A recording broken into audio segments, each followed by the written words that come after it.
अस्सलाम वालेकुम। उम्मीद करता हूँ आप सब लोग खैर आफियत के साथ होंगे। How to achieve financial freedom. आज की वीडियो में हम बात करेंगे कि आप फाइनेंशियल फ्रीडम जो है वो किस तरह से अचीव कर सकते हैं। जितने भी लोग ये वीडियो देख रहे हैं हर किसी के माइंड में एक डिफरेंट डेफिनेशन है वो हो सकती है। मिसाल के तौर पर किसी के लिए फाइनेंशियल फ्रीडम जो है वो सिर्फ 2 वक्त का खाना हो सकती है, किसी के लिए कुछ और किसी के लिए कुछ। ये हर किसी के अपनी ज़िंदगी पे अपनी लाइफस्टाइल पे डिपेंड करता है कि वो फाइनेंशियल फ्रीडम किस चीज़ को कहता है और किस चीज़ के बारे में वो अपनी लाइफ में फाइनेंशियली कहाँ पर पहुँचना चाहता है। आज की इस वीडियो में मैं आपके साथ 11 ऐसी चीज़ें शेयर करूंगा जो कि आपको काफ़ी हद तक एक अच्छी हैबिट्स जो हैं वो डेवलप करने में मदद देंगी। आप ये नहीं मैं कहूँगा कि आपकी फाइनेंशियली कंडीशंस बेहतर हो जाएंगी, लेकिन एटलीस्ट ये हैबिट्स आपको मदद करेंगी अपना फाइनेंशियली सक्सेस पाने के लिए, फाइनेंशियली इंडिपेंडेंट होने के लिए।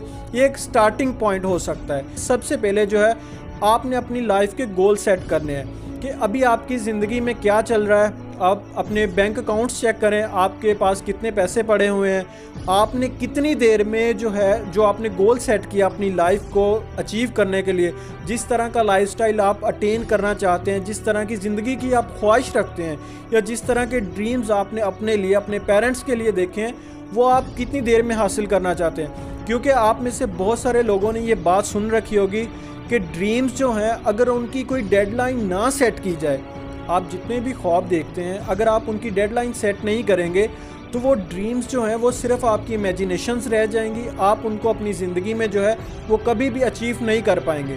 सबसे पहले जो है आपने अपनी ज़िंदगी में गोल सेट करने हैं कि आप फाइनेंशियली क्या हासिल करना चाहते हैं। इसमें दूसरी जो बात है वो ये है कि आप अपना मंथली बेस पे बजट सेट करें।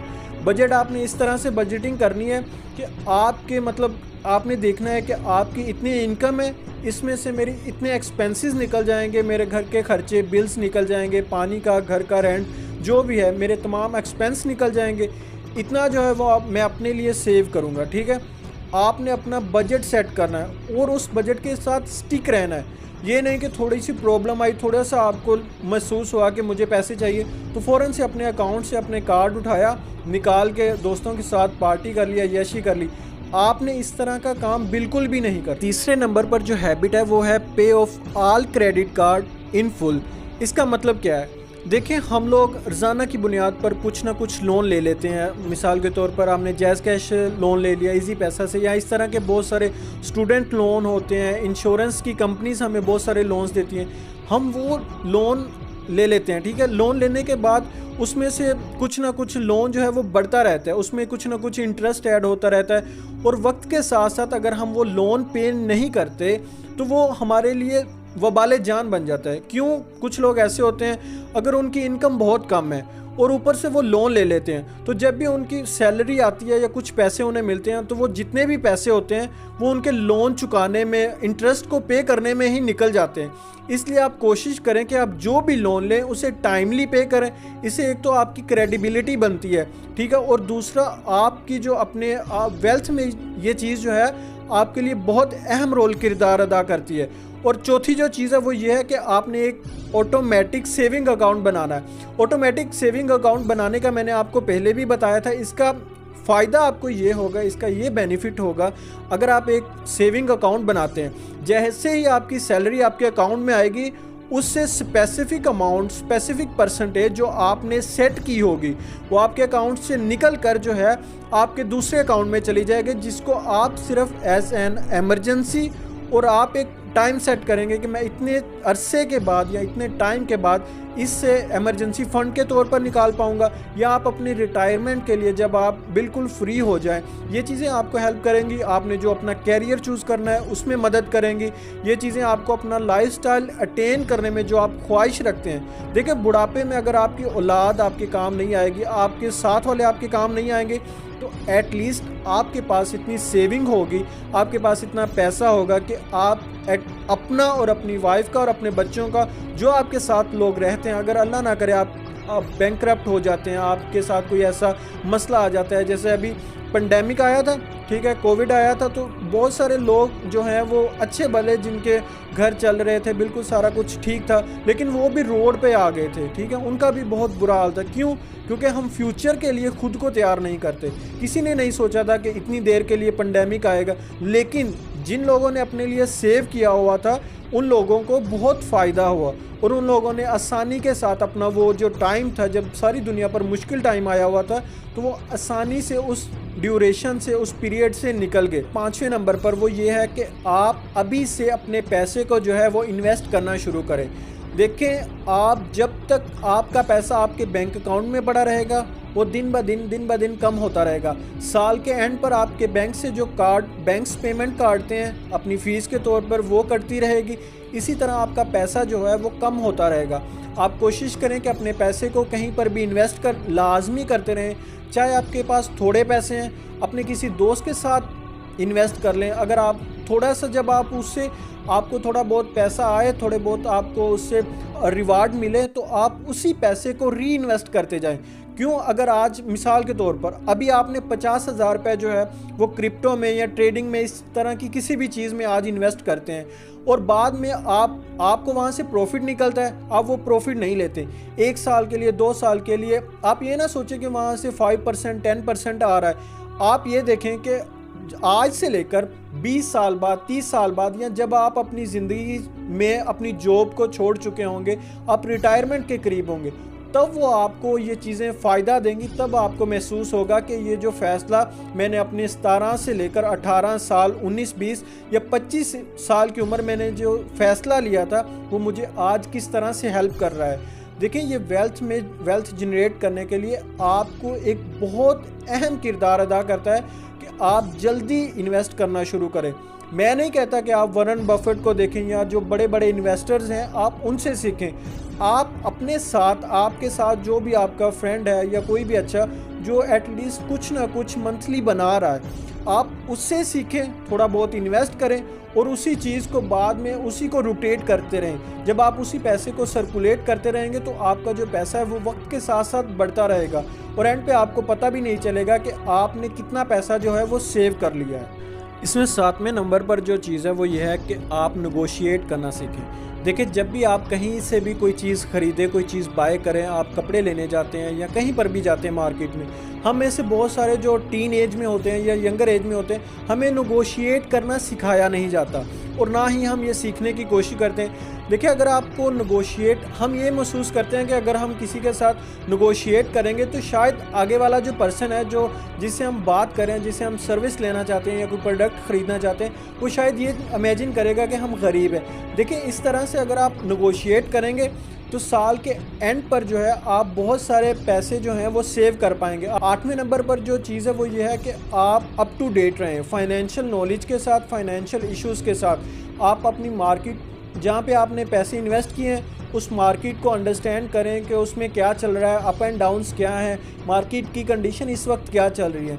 ठीक है, जब भी इन्वेस्ट करें तो पहले मार्केट को देखकर और पूरी अपनी रिसर्च करके करें, ना कि किसी और को पैसे दे दें और अंधाधुंध उससे कहें कि ये मेरे पैसे हैं। ठीक है यार, आपने अपनी मेहनत के पैसे कमाए हैं, आप अनबिलीवेबली तौर पर या ब्लाइंडली तौर पर आप किसी और को अपने पैसे नहीं दे सकते।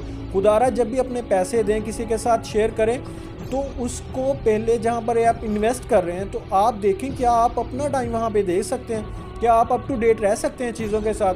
9वीं जो चीज़ है वो है मेंटेन योर प्रॉपर्टी। बहुत सारी चीज़ें ऐसी होती हैं जो जिन पर रिपेयरिंग के चार्जेस जो हैं वो कम होते हैं, लेकिन हम क्या करते हैं, हम उसे रिपेयर नहीं करवाते, हम उसी का मुतबादिल ले लेते हैं, मतलब उसी की जगह पे कोई नई चीज़ ले लेते हैं जिसकी हमें ज़रूरत नहीं होती।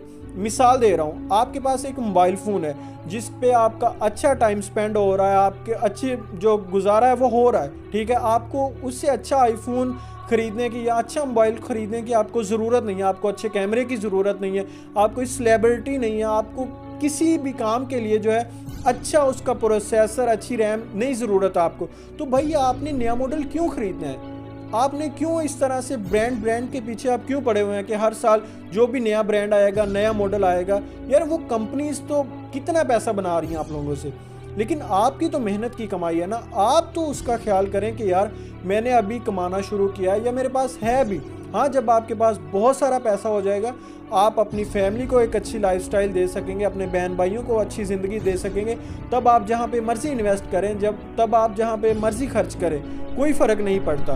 क्यों? क्योंकि आपके पास एटलीस्ट इतनी सेविंग होगी कि अगर आप अपना सारा पैसा भी उड़ा दें तो आप अपनी ज़िंदगी में अच्छी ज़िंदगी गुजार सकेंगे। आप जो चीज़ है वो ये है कि लिव बिलो योर मीन्स। इसका मतलब क्या है? देखें, आप जितना हो सकता है सिंप्लिसिटी को तरजीह दें। ना आप ब्रांड्स के पीछे पड़े, ना इन चीज़ों के पीछे पड़े। जितना आप लग्जरी चीज़ें देखेंगे ना, उतना आपका दिल करेगा, आपका दिल चाहेगा कि मैं ये चीज़ें ख़रीदूँ। यार, आप जितने भी आपके पैसे हैं ना, आज अगर बिल गेट्स या इलोन मस्क वो भी सारी मार्केट ख़रीदना चाहे ना, तो उनके भी अपने पैसे सारे ख़त्म हो सकते हैं। ठीक है, अगर वो हर चीज़ ख़रीदने के पीछे पड़ जाएं। देखें, जिस चीज़ आपको ये समझने की ज़रूरत है कि आपको कौन सी चीज़ लेनी है, किस चीज़ की आपको ज़रूरत है, आप वो ख़रीदें। जिसकी ज़रूरत नहीं है उसे छोड़ दें।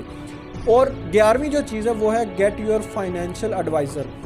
अगर आपके पास स्पेसिफिक अमाउंट जो आपने डेडलाइन सेट की थी, आपके पास उतनी अमाउंट जमा होगी, आपके बैंक अकाउंट में आ गई है, आप किसी एडवाइज़र से, देखें, आप उस चीज़ के एक्सपर्ट नहीं हैं, आप किसी एक्सपर्ट के साथ मिले, उसे कहें भाई देखें मेरे पास ये इतने पैसे हैं, काइंडली मुझे गाइड करें कि मैं अपने पैसे को किस तरह से ग्रो कर सकता हूँ। वो आपको क्यों हेल्प करेगा? ये क्वेश्चन आपके दिल में आ सकता है। वो आपको इसलिए हेल्प करेगा क्योंकि आप उससे चार्जेस पे करेंगे।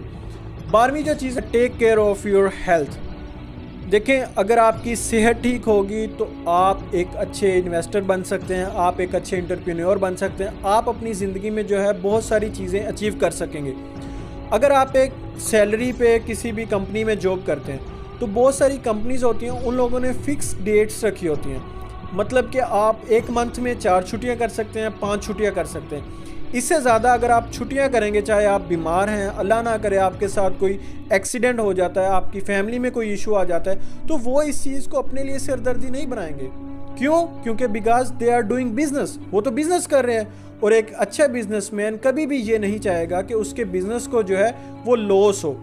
तो आप कोशिश करें कि आप फाइनेंशियली अपने आप को फ्री करने के लिए अपनी हेल्थ का ख्याल रखें, क्योंकि जब आपकी हेल्थ सही होगी, आप मेंटली तौर पर, फिज़िकली तौर पर फिट होंगे, तो आप कम से कम छुट्टियां करेंगे और आपकी जो वो इनकम है वो सेव रहेगी और उसी इनकम को जो है आप कहीं पे इन्वेस्ट कर सकेंगे। और लास्ट पे आप लोगों को एक गिव अवे देता चलूँ कि आपने 50, 30 और 20 रूल, इस रूल को समझना है। इस रूल में यह है कि आपकी जो भी इनकम है, ठीक है, टैक्सेस के बाद आपकी 50% जो है आपने अपनी नीड्स में लगानी है, उसमें से 30% जो है वो आपने अपनी वांट्स में लगानी है। मतलब नीड्स वो होती हैं जो आपकी बेसिक्स हैं, जिनके बगैर आपका गुजारा नहीं है। लाइक योर हेल्थ है, आपकी हेल्थ है, आपकी सेहत है, आपके मंथली रेंट हैं, बिल हैं, और 30% आपने अपनी ख्वाहिशात में लगा सकते हैं। ख्वाहिशात मतलब एक चीज़ की मुझे तलब है, मेरे पास कपड़े पड़े हुए हैं एक्स्ट्रा, लेकिन फिर भी मुझे ये दिल में चाहत है कि यार मैं ये वाला कोट ले लूँ, ये वाली जैकेट ले लूँ, तो उस 30% में से मैं उस पर पैसे जो हैं वो लगा सकता हूँ। और 20% जो है वो आपने हर हाल में अपनी बैंक में सेव करना है और उसे इन्वेस्ट करना है। उम्मीद करता हूँ ये पॉइंट आपको काफ़ी हेल्पफुल रहे होंगे।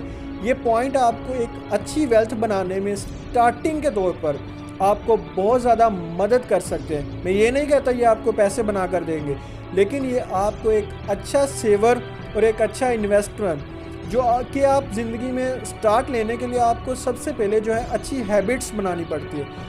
उम्मीद करता हूँ आज की ये वीडियो आपको अच्छी लगी होगी। मिलते हैं नेक्स्ट वीडियो में, तब तक के लिए अपना और अपने प्यारों का बहुत ज़्यादा ख्याल रखिएगा। अल्लाह हाफिज़।